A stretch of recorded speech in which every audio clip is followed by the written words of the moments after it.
कि सूर्य ग्रहण किस दिन पड़ने वाला है। उसकी टाइमिंग भी पता थी। चिड़िया मिट्टी में नहाती थी तो लोग बताते थे पुरवैया चलने वाली। आप नासा पे यकीन करने लगे, लगता है नासा ने आपके जीवन में कोई बदलाव लाया।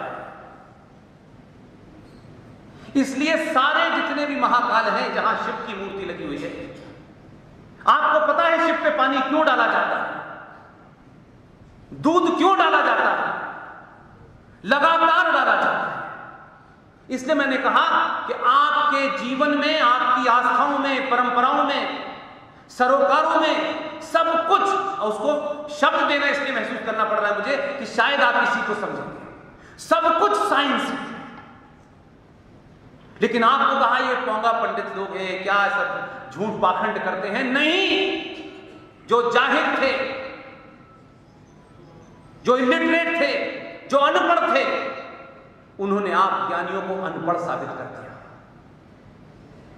जहां जहां महाकाल है, जहां उसके ऊपर पानी डाला जाता है, जल चढ़ाया जाता है, दूध चढ़ाया जाता है, वो भारत की वो लाइन है जहां से रेडियो एक्टिव निकलती है। उस गर्मी को ठंडा रखने के लिए शिव पे पानी डाला जाता है। इसलिए किसी खास समय के अंदर उसमें महिलाओं को नहीं जाने दिया जाता। इसलिए आज इस संचार क्रांति ने, जिसके कारण आप मुझे सुन चुके हैं, मुझे देख चुके हैं, यहां आने से पहले कुछ कुछ मेरे बारे में आपको जानकारी है, इस संचार क्रांति का फायदा उठाइए और उस कायरता, उस लालच से बाहर निकलिए। जब आप कायर और लालच में फंसे हुए थे तो राज्य सरकार ने आपकी आस्थाओं में दखल देना शुरू किया, और क्योंकि काले कोट वालों को लगने लगा कि हम दुनिया के सबसे महाज्ञानी हैं, तो उन्होंने हजारों साल की परंपरा सबरीमला के अंदर कहा कि यहां जेंडर जस्टिस होना चाहिए। उनके कोर्ट में मनु सिंह भी कैसा जेंडर जस्टिस कर रहा है सबको पता है, लेकिन उनको वहां जेंडर जस्टिस चाहिए, मस्जिद में नहीं चाहिए। जिस जेंडर जस्टिस की बात आप करते हैं, आप किस बात से अपने आप को कुंठित महसूस करते हैं भाई?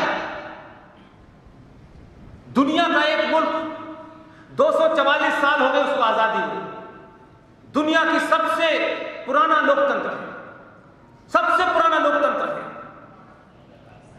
वो हमें बता रहे हैं लोकतंत्र क्या होता है, वो हमको जेंडर जस्टिस बता रहे हैं क्या होता है। 244 साल में अमेरिका के अंदर एक भी महिला प्रधानमंत्री, राष्ट्रपति नहीं बनी।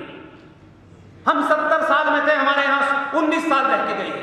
हमारे यहां चाय का कप धोने वाली राष्ट्रपति बनी है, हमारे यहां चीफ जस्टिस बनी है। हमारी संस्कृति का ही एक रूप है कि पाकिस्तान जैसे इस्लामिक देश के अंदर महिला प्रधानमंत्री बनी, बांग्लादेश में 2-2 बार बनी, श्रीलंका में 2-2 बार बनी। हमारे ही कारण है, हमारी मिट्टी की खुशबू है जिसके कारण यहां पे महिला प्रधानमंत्री बनी। और भारत में निजाम मुस्तफा जिस राज्य में चल रहा था, जहां मुसलमान मेजोरिटी में थे, जो कहते थे हमें निजाम मुस्तफा चाहिए, उस निजाम मुस्तफा में भी एक हिंदूवादी सरकार की वजह से पहली बार मुख्यमंत्री महबूबा बनी। हमारे सरोकारों को चैलेंज मत कीजिए, उखेड़ के रख देंगे सब। ये पाखंड जो चल रहा है, वुमन लिव, कपड़े उतारना वुमन लिव नहीं होती है।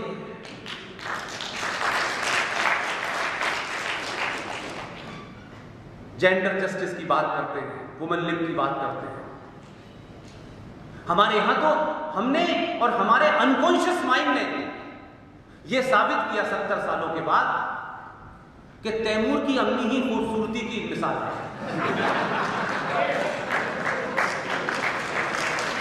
जिस समाज के पास एक से एक,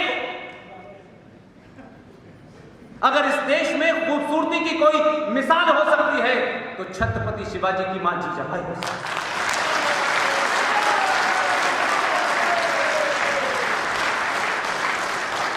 और ये रोना सिर्फ हिंदू सनातनी समाज ही होता है। हमारे 2 बच्चे हैं, कैसे खर्चा चलेगा, कैसे नहीं चलेगा। सुभाष चंद्र बोस के 14 भाई बहन थे, 14 9वें नंबर के थे सुभाष बोस। एक आदमी ने पूरी दुनिया की सत्ता को चैलेंज किया, जिनकी सत्ता में कभी सूरज नहीं डूबता था, आज उनके यहां सूरज निकलता है तो ठंडे बनाते हैं। इसलिए आपके बीच में पुरुषार्थी थे, लेकिन समाज ने उन पुरुषार्थियों को कभी अपना हीरो नहीं बनाया।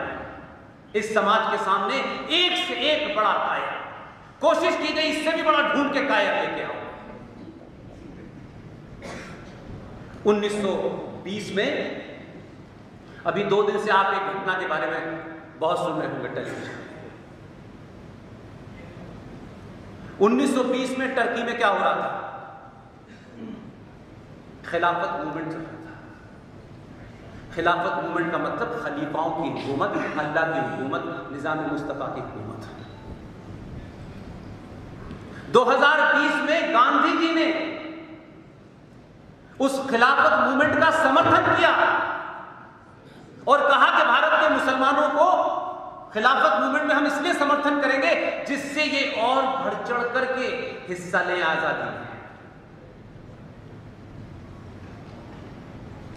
1920 में गांधी जी ने खिलाफत मूवमेंट को सपोर्ट किया और गांधी जी के रोपे हुए बीज ने 2020 में मियां खलीफा का समर्थन किया। ये स्थिति आ गई है।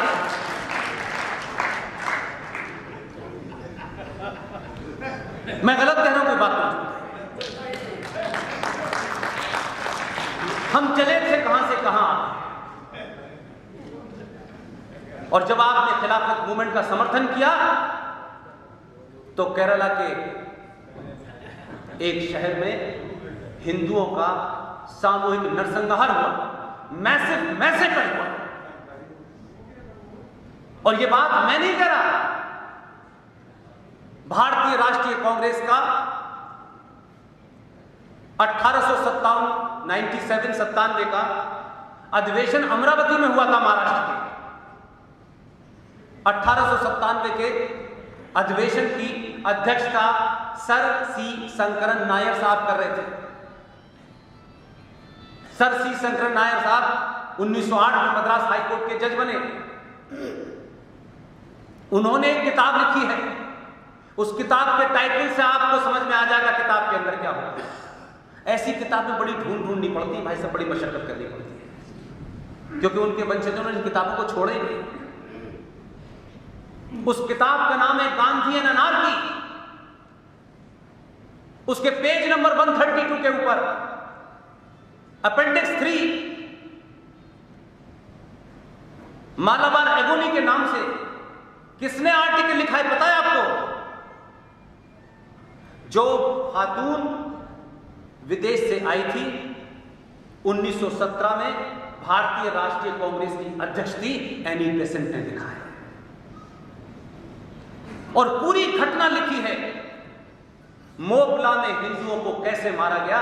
और जब यह बात गांधी जी से गई तो गांधी जी इतने चुप थे, गांधी जी ने इस पे कंडेम करने तक की कोशिश नहीं की।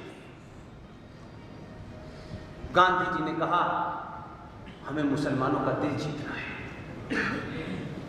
यह दिल जीतने की परंपरा आज भी है। पृथ्वीराज चौहान ने भी जीता था दिल, लेकिन आज की परंपरा में और तब में इतना ही फर्क है। जब यह कहता है हमें दिल जीतना है तो वो कपकपाने लगते हैं, इतना ही फर्क है।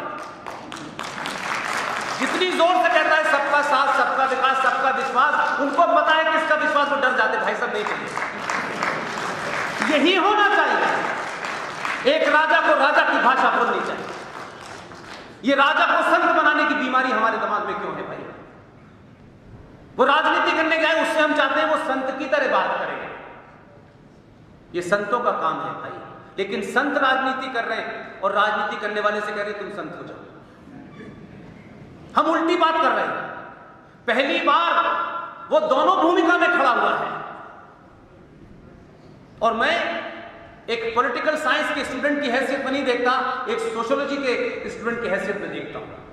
इसलिए शायद मैं उन चीजों को देख पा रहा हूं जहां बहुत सारे लोगों का निगाह नहीं जाती या जाके उस तरफ कुछ करना नहीं चाहते। क्या आपको लगता था 25 साल के जीवन में दिल्ली में? तो मुझे लगता नहीं था कभी। आप जब एक ऐसे समाज का नेतृत्व कर रहे हो जिसमें भीड़ तंत्र की मानसिकता हो, जो अपना तेरे, मेरा तेरे, ऊंच नीच इसमें इतना बटा हुआ हो कि इससे आगे वो सोचना ही नहीं चाहता। अपने आदमी को धोखा देने, अपने आदमी को जहर देने में यह समाज सबसे आगे है। उस समाज का नेतृत्व करना आसान काम नहीं है, क्योंकि उसको सवाल अपनों से ज्यादा खड़े होते हैं। ऐसे में आपने मुझे यहां जब बुलाया, ज्यादातर